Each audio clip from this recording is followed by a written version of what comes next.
بسم اللہ الرحمن الرحیم۔ آج کا عنوان ہے رمضان المبارک اور دعاؤں کا اہتمام۔ دعا کا لفظی معنی ہے پکارنا اور بلانا۔ اللہ تعالیٰ قرآن مجید میں ارشاد فرماتے ہیں، سورہ بقرہ کی 186 نمبر آیت ہے۔ اللہ کہتے ہیں اجیب دعوت الداعی اذا دعان فلیستجیبوا لی، کہ جب دعا کرنے والا دعا کرتا ہے تو میں اس کی دعا کو قبول کرتا ہوں۔ فَلْيَسْتَجِيبُوا لِي، لہذا مجھ سے ہی دعا مانگا کرو۔ دوسری جگہ سورہ غافر کے اندر آیت نمبر 60 ہے، اللہ فرماتے ہیں وَقَالَ رَبُّكُمُ ادْعُونِي أَسْتَجِبْ لَكُمْ، آپ کے پروردگار، آپ کے رب نے فرمایا ہے کہ مجھ سے دعا کرو، استجب لکم، میں تمہاری دعاؤں کو قبول کروں گا۔ ان الذین یستکبرون عن عبادتی، جو لوگ میری عبادت سے ناک چڑھاتے ہیں یعنی تکبر کرتے ہیں، تو سیدخلون جہنم داخرین، ان قریب وہ ذلیل و خوار ہو کر جہنم میں داخل ہوں۔ اسی طرح حدیث مبارکہ ہے، سنن ابو داؤد کی 1479 نمبر حدیث ہے، حضور نے فرمایا الدعاء ہی العبادہ، کہ دعا عبادت ہی ہے، یعنی دعا کو حضور نے عبادت فرمایا۔ اسی طرح سنن ترمذی کی حدیث ہے، 2516 نمبر حدیث ہے، نبی علیہ الصلوۃ والسلام نے ارشاد فرمایا اذا سألت فاسأل اللہ، جب تو سوال کرے تو اللہ سے سوال کر، یعنی اللہ سے دعا مانگ۔ وَإِذَا اسْتَعَنْتَ فَاسْتَعِنْ بِاللَّهِ، اور جب تو مدد مانگے تو اللہ سے ہی مدد مانگ۔ تو بہت سی احادیث سے، بہت سی روایتوں میں روزے دار کی دعا کا قبول ہونا آیا ہے، اور حضرت ابو سعید خدری رضی اللہ تعالیٰ عنہ حضرت صلی اللہ علیہ وسلم کا ارشاد نقل فرماتے ہیں، الترغیب و ترہیب میں دوسری جلد کے اندر 36 نمبر صفحے پہ حدیث ہے کہ ان للہ عتقاء فی کل یوم و لیلہ، کہ رمضان المبارک کی ہر شب و روز، ہر دن اور رات اللہ کے یہاں سے جہنم کے قیدی چھوڑے جاتے ہیں، یعنی فی رمضان، یعنی رمضان کے اندر۔ وَإِنَّ لِكُلِّ مُسْلِمٍ فِي كُلِّ يَوْمٍ وَلَيْلَةٍ دَعْوَةٌ مُسْتَجَابَةٌ، اسی طرح ہر مسلمان کے لیے شب و روز یعنی دن اور رات میں رمضان کے ایک دعا ضرور قبول ہوتی ہے۔ اسی طرح حضرت ابو ہریرہ رضی اللہ تعالیٰ عنہ سے مروی ہے کہ آپ صلی اللہ علیہ وسلم نے ارشاد فرمایا کہ ثلاثۃ لا ترد دعوتهم، 3 آدمی ایسے ہیں کہ جن کی دعا رد نہیں ہوتی۔ الصائم حین یفطر، سب سے پہلے روزے دار کی دعا جب وہ افطار کرے، یعنی افطار کے وقت روزے دار کی دعا کو بھی اللہ رد نہیں فرماتے۔ والامام العادل، اور دوسرا عادل بادشاہ، عدل کی حکومت کرنے والا حکمران جب اللہ سے دعا کرتا ہے تو اللہ اس کی دعا کو بھی رد نہیں فرماتے۔ ودعوت المظلوم، اور تیسرے مظلوم کی دعا جو ہے، جب وہ ظلم کے اندر پس رہا ہوتا ہے، اللہ سے دعا کرتا ہے، اللہ تعالیٰ اس کی دعا کو قبول فرماتے ہیں۔ اسی طرح حضرت ابو ہریرہ رضی اللہ تعالیٰ عنہ کی روایت ہے کہ جناب نبی کریم صلی اللہ علیہ وسلم نے ارشاد فرمایا الصائم لا ترد دعوته، مسند احمد بن حنبل کی 10183 نمبر حدیث ہے کہ روزے دار کی دعا رد نہیں کی جاتی بلکہ قبول کی جاتی۔ حضرت عبداللہ بن عمرو بن العاص رضی اللہ تعالیٰ عنہ سے روایت ہے کہ جناب نبی کریم صلی اللہ علیہ وسلم نے ارشاد فرمایا ان للصائم عند فطرہ لدعوۃ ما ترد، کہ بلا شبہ روزے دار کے افطار کے وقت ایک دعا ایسی ہوتی ہے جو رد نہیں کی جاتی۔ ایک روایت میں آتا ہے کہ اللہ تعالیٰ رمضان میں عرش کے جو اٹھانے والے فرشتے ہوتے ہیں ان کو حکم دیتے ہیں کہ اپنی اپنی عبادتوں کو چھوڑ، اور تمہارا کام اب یہ ہے کہ روزے داروں کی دعا پر آمین کہا کرو کہ یا موسیٰ انی آمر حملۃ العرش اذا دخل شهر رمضان ان يمسكوا عن العبادہ وكلما دعا صائم رمضان بدعوة ان يقولوا آمین۔ تو اسی طرح حضرت ابو موسیٰ اشعری رضی اللہ تعالیٰ عنہ کی روایت ہے کہ جناب نبی اکرم صلی اللہ علیہ وسلم نے ارشاد فرمایا کہ ان اللہ عز وجل یبسط یدہ باللیل، صحیح مسلم شریف کی 2749 نمبر حدیث ہے کہ بے شک اللہ تعالی رات کے وقت اپنا رحمت کا ہاتھ پھیلاتے ہیں، لیتوب مسیء النہار، تاکہ دن کے وقت گناہوں میں مصروف رہنے والے توبہ کر لیں، وَيَبْسُطُ يَدَهُ بِالنَّهَارِ، اور اسی طرح دن کے وقت اپنا رحمت کا ہاتھ اللہ پھیلاتے ہیں، لِيَتُوبَ مُسِيءُ اللَّيْلِ، تاکہ رات کے وقت گناہوں میں مصروف رہنے والے وہ توبہ کر لیں، حَتَّى تَطْلُعَ الشَّمْسُ مِن مَغْرِبِهَا، اسی طرح سلسلہ چلتا رہتا ہے یہاں تک کہ سورج مغرب سے طلوع ہو جائے، یعنی یہ آخری نشانی ہوگی قیامت کی کہ سورج مشرق کی بجائے مغرب سے طلوع ہوگا۔ تو جب تک قیامت نہیں آتی تو حضور نے فرمایا اللہ اسی طرح کرتے ہیں۔ تو اللہ تعالیٰ ہماری دعاؤں کو قبول کرنے کے لیے بیٹھے ہوئے ہیں اور ہمارے راستے کو اللہ دیکھ رہے ہیں اور اللہ نے اپنی رحمت کے دروازے کھولے ہوئے ہیں۔ اب ہم ہیں کہ اللہ تعالیٰ سے لے نہیں رہے، اللہ سے مانگ نہیں رہے، دعا کرنے کا ہمیں طریقہ نہیں پتہ، دعا کرنے کے لیے ہمارے پاس وقت نہیں ہے، دعا کو ہم اہمیت ہی نہیں دیتے۔ تو اس لیے یہ ساری آیتیں قرآن مجید کی اور احادیث میں نے آپ کے سامنے پڑھی ہیں، ان کا مطلب اور مدعا یہ ہے کہ ہمیں اللہ تعالیٰ سے دعا مانگنی چاہیے، بالخصوص رمضان المبارک کی ان قیمتی ساعتوں میں اللہ تعالیٰ سے دعاؤں کا اہتمام کرنا چاہیے۔ اب آگے ہے دعا کی قبولیت کی صورتیں۔ بہت سی روایات میں احادیث میں رمضان کی دعا کا خصوصیت سے قبول ہونا معلوم ہوتا ہے، اور یہ بات بے تردد ہے کہ جب اللہ کا وعدہ ہے اور سچے رسول صلی اللہ علیہ وسلم کا نقل کیا ہوا ہے تو اس کے پورے ہونے میں کوئی شک نہیں ہے، کوئی شبہ نہیں ہے، کوئی تردد نہیں۔ لیکن اس کے بعد بھی بعض لوگ کسی غرض کے لیے دعا کرتے ہیں مگر وہ کام نہیں ہوتا، تو اس سے یہ نہیں سمجھ لینا چاہیے کہ وہ دعا قبول نہیں ہوئی، بلکہ دعا کے قبول ہونے کے معنی سمجھنے چاہیے کہ اس کا معنی کیا ہے۔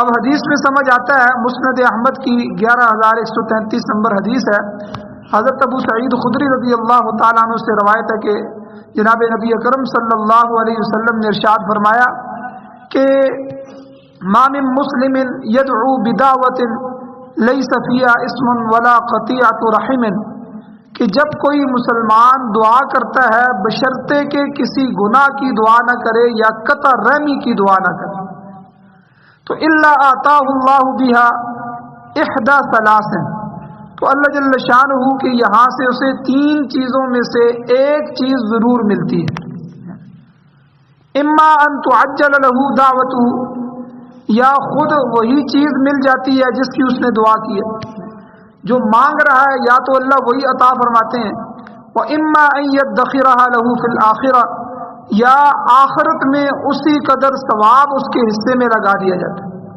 یعنی اس دعا کو اللہ دنیا کے لحاظ سے تو قبول نہیں فرماتے لیکن آخرت کے اعتبار سے قبول فرماتے ہیں، اس کو ذخیرہ کر دیتے ہیں اور اتنا ہی زیادہ ثواب اس کے حصے میں لگا دیا جاتا ہے۔ یہ 2 صورتیں ہو گئی، اور تیسری صورت یہ ہے وَإِمَّا أَن يَصْرِفَ عَنْهُ مِنَ السُّوءِ مِثْلَهَا، یا اس کے دعا کے بدلے میں کوئی برائی یا مصیبت اس سے ہٹا دی جاتی، اللہ کی طرف سے کوئی مصیبت آنے والی ہوتی ہے، کوئی پریشانی اس پر آنے والی ہوتی ہے، اللہ اس دعا کی برکت سے اس کا اجر یہ عطا فرماتے ہیں کہ وہ دنیاوی لحاظ سے اس دعا کو تو قبول نہیں فرماتے لیکن اس کی وجہ سے وہ مصیبت، وہ برائی اس سے ٹال دی جاتی ہے۔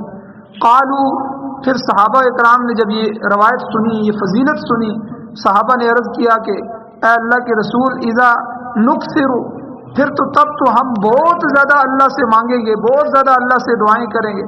قال اللہ اکثر، تو نبی علیہ الصلوۃ والسلام نے ارشاد فرمایا پھر اللہ کے خزانے بھی بہت زیادہ ہیں۔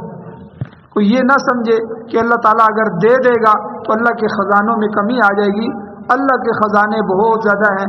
اللہ کے خزانوں میں جتنا بھی اللہ ہمیں دے چکے ہیں یا دے رہے ہیں اور یا قیامت تک آنے والی پوری انسانیت اور چرند ترند حارث کو دے رہے ہیں، یہ سب کچھ دینے کے بعد بھی اللہ کے خزانوں میں اتنی کمی بھی نہیں آتی جس طرح سمندر میں سے ایک قطرہ نکال دیا۔ تو اللہ کی رحمتیں، اللہ کے خزانے اتنے زیادہ ہیں۔ اسی طرح قبولیت دعا کی صورتوں کے بارے میں اللہ کا بندے سے ایک مکالمہ بھی حدیث میں ذکر کیا گیا ہے۔ حضرت جابر بن عبداللہ رضی اللہ تعالیٰ عنہما کی ایک حدیث ہے کہ نبی اکرم صلی اللہ علیہ وسلم نے ارشاد فرمایا کہ قیامت کے دن حق تعالی شان آدمی کو بلائیں گے، بندے کو بلا کر ارشاد فرمائیں گے کہ اے میرے بندے، فیقول عبدی، اے میرے بندے، انی امرتک ان تدعونی، کہ میں نے تجھے حکم دیا تھا کہ تو مجھ سے دعا کر، اور ووعدتک ان استجیب لک، اور میں نے تجھ سے وعدہ کیا تھا کہ میں تیری ان دعاؤں کو قبول کروں گا جو تو مانگ رہا ہے۔ فہل کنت تدعونی، تو کیا تو نے مجھ سے دعا مانگی تھی؟ فیقول، وہ عرض کرے گا کہ نعم یا رب، اے میرے پروردگار، بالکل میں نے وہ دعا مانگی تھی۔ پھر اللہ تعالیٰ اس پر ارشاد فرمائیں گے کہ تو نے کوئی دعا ایسی نہیں کی جس کو میں نے قبول نہ کیا۔ پھر اللہ اس سے پوچھیں گے کہ کیا تم نے فلاں غم کے دور ہونے کے لیے دعا نہیں کی تھی؟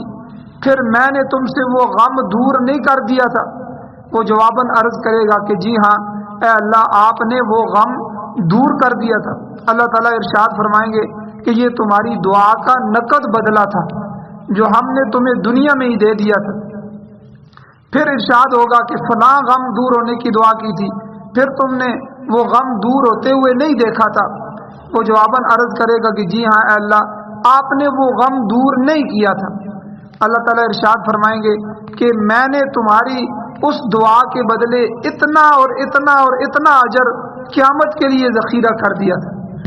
تو اللہ بہت زیادہ اجر اس کو بتائیں گے، اور پھر جو ہے وہ اللہ تعالیٰ اس سے فرمائیں گے کہ یہ آخرت کا ذخیرہ ہے جو میں نے تمہارے لیے کر دیا۔ تو آخرت میں بندے کی جو تمنا ہوگی اس کو بھی حدیث میں حضور علیہ الصلوۃ والسلام نے ذکر فرمایا ہے کہ آخرت میں بندہ اللہ تعالیٰ سے کیا تمنا کرے گا۔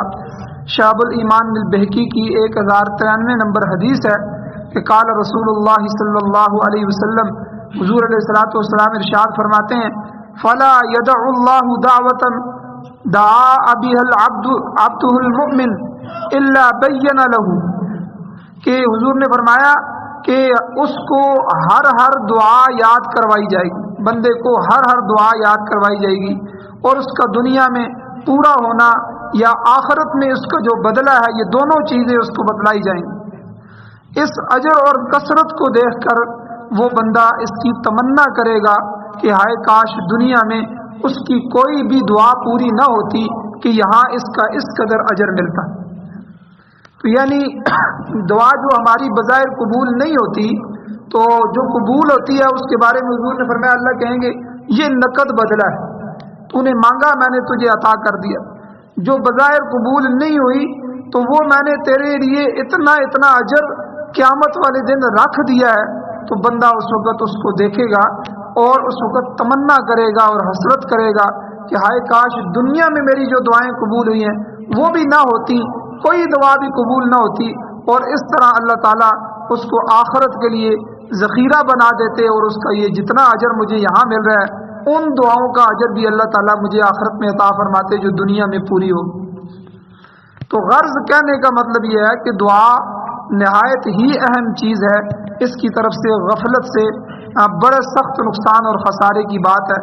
ظاہر میں اگر قبول کے آثار نہ بھی دیکھیں تو بد دل نہیں ہونا چاہیے۔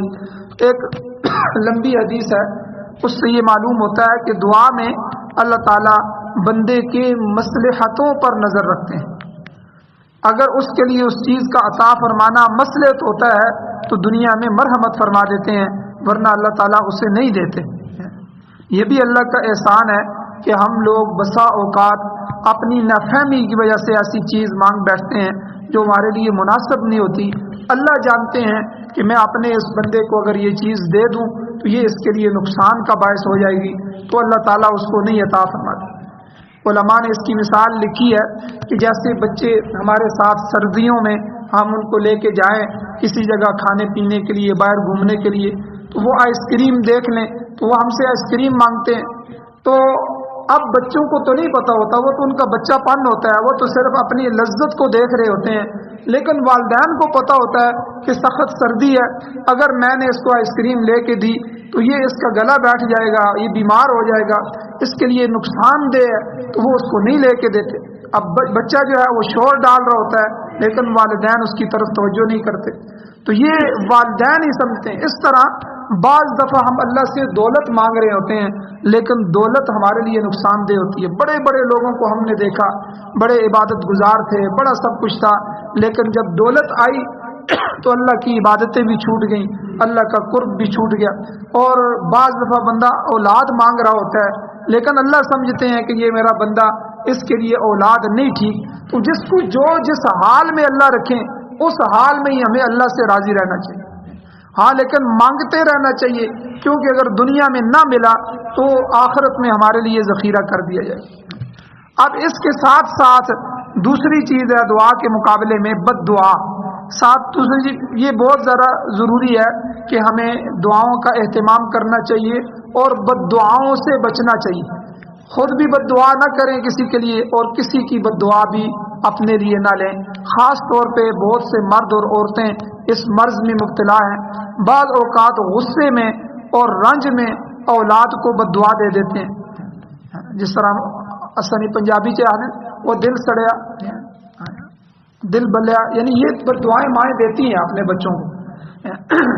تو اس طرح کی جو ہے نا کبھی بد دعا اپنے بچوں کو نہیں دینی چاہیے. تو بسا اوقات اللہ تعالیٰ کے دربار میں ایسی جو ہے خاص خصوصی قبولیت کی گھڑی ہوتی ہے کہ جو مانگو وہ مل جاتا ہے. تو عورتیں غصے میں اول تو اپنی اولاد کو کوستی ہیں، دعائیں اور کی جگہ بد دعائیں دیتی ہیں. جب اولاد مر جاتی ہے یا کسی مصیبت میں مبتلا ہوتی ہے پھر روتی پھرتی ہیں اور اللہ سے گلہ کرتی ہیں کہ یا اللہ تو نے ہماری اولاد کو یہ کر دیا، حالانکہ خود اپنی زبان سے ان کے لیے بد دعائیں کی.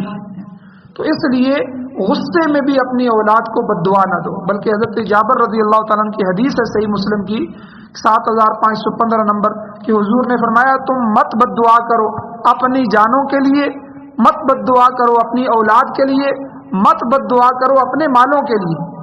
ایسا نہ ہو کہ یہ بد دعا ایسی گھڑی میں نکلے کہ جب اللہ تعالیٰ سے کچھ مانگا جاتا ہو اور وہ قبول کرتا ہو اور تمہاری بد دعا بھی قبول ہو جائے اور پھر تم پر آفت آ جائے.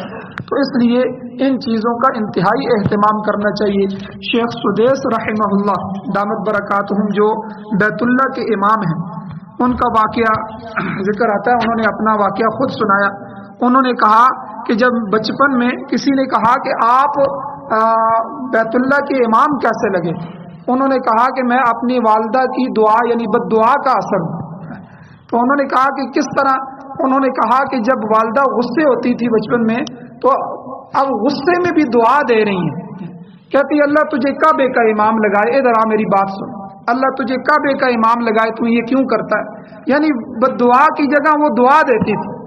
اور نیک بختہ ادھر آ میری بات سن. اب نیک بختہ کہنا کسی کے بخت اچھے ہو جائیں تو اپنی اولاد کو نیک بخت کا، وہ جنتی آدمی ادھر آ. تو اس طرح کے یعنی اچھے الفاظ سے، تاکہ اگر قبولیت کی بھی گھڑی ہو تو غصے میں بھی اللہ تعالیٰ اس دعا کو قبول فرمائے. انہوں نے کہا مجھے اکثر والدہ جب بچپن میں کسی بات میں غصے میں بھی ہوتی تو یہی دعا دیتی تھی اللہ تجھے بیت اللہ کا امام بنائے. تو اللہ تعالیٰ نے مجھے اس دعا کی برکت سے آج بیت اللہ کا امام بنا دیا ہے. اللہ تعالیٰ سے دعا ہے اللہ ہمیں عمل کی توفیق عطا